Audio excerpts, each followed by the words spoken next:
Alors, deux des kamikazes, sans doute un à l'aéroport, peut-être un dans le métro, mais deux des kamikazes des attentats d'hier ont effectivement été identifiés. Je peux vous le confirmer. Je peux j'ai parlé il y a quelques minutes à une source à très haut niveau dans les milieux judiciaires. Ce sont les frères Al-Bakraoui, et c'est une avancée majeure parce que les frères Al-Bakraoui, ce sont les hommes qui avaient loué la planque de forêt pour Salah Abdeslam.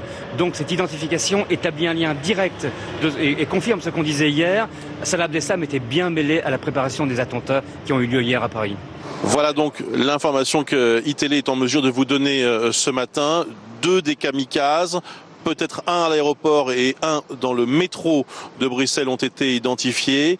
Et ce qui est encore plus intéressant, j'allais dire, et important, c'est qu'il s'agit donc d'un lien entre Salah, qu'il établit un lien avec Salah Abdeslam. Ça veut dire donc, selon vous, qu'il aurait pu participer à cette opération s'il n'avait pas été interpellé vendredi dernier à Bruxelles? Alors, ça veut dire deux choses. Ça veut dire premièrement que Salah Abdeslam joue un rôle majeur dans la logistique du 13 novembre, on le savait déjà, mais qu'il a probablement joué un rôle identique, ou en tout cas important, dans la logistique des attentats qui ont eu lieu hier.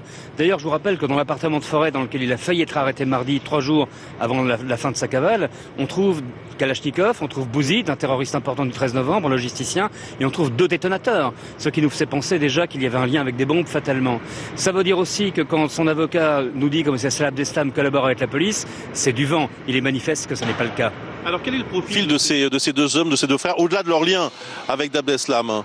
Les deux frères Al-Bakraoui sont deux truands avec un passé judiciaire assez lourd. Ce sont des hommes d'abord qui viennent du même quartier qu'Abdeslam et Abaoud. L'un des deux, le plus âgé, avait été condamné à 9 ans de prison pour avoir tiré la Kalachnikov sur des policiers après un braquage raté et avoir d'ailleurs blessé assez gravement un des policiers.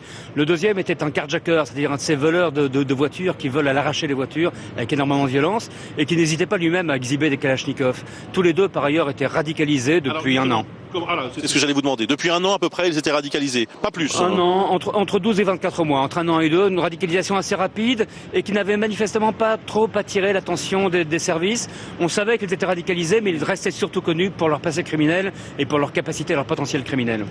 Claude Moniquet, il y a une chasse à l'homme en ce moment dans toute la Belgique pour essayer de retrouver celui qui est présenté comme le troisième homme de l'aéroport. Quel est votre sentiment sur cette traque? Que peut faire cet homme en ce moment? Où pourrait-il se cacher?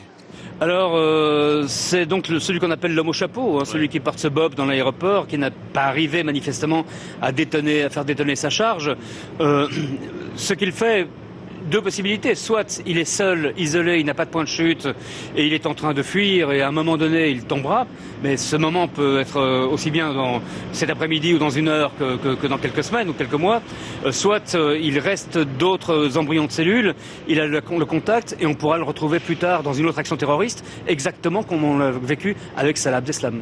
Il y a une chose qu'on a beaucoup entendue hier, tout au long de la journée, c'est que cette opération et ces attentats auraient été déclenchés parce que Salah Abdeslam était susceptible de parler et, pour dire les choses, de balancer ses complices. Vous y croyez à ça, vous? Alors je n'y crois pas du tout parce que Salah Abdeslam nous a raconté aux enquêteurs, c'est du vent pour le moment, des états d'âme, de la philosophie. Je devais aller au Stade de France me faire sauter, mais j'ai pas eu le courage. D'abord, on n'a aucune preuve qu'il manque un kamikaze au Stade de France, et tout ça, c'est pas vraiment intéressant, c'est du passé. Il n'a pas donné d'informations opérationnelles. Si Salah Abdeslam avait voulu vraiment avoir quelque chose à négocier, quelque chose de lourd, il aurait pu peut-être empêcher les attentats d'hier, et là, il aurait été dans une position tout à fait différente par rapport à l'appareil judiciaire. C'est évidemment plus le cas aujourd'hui.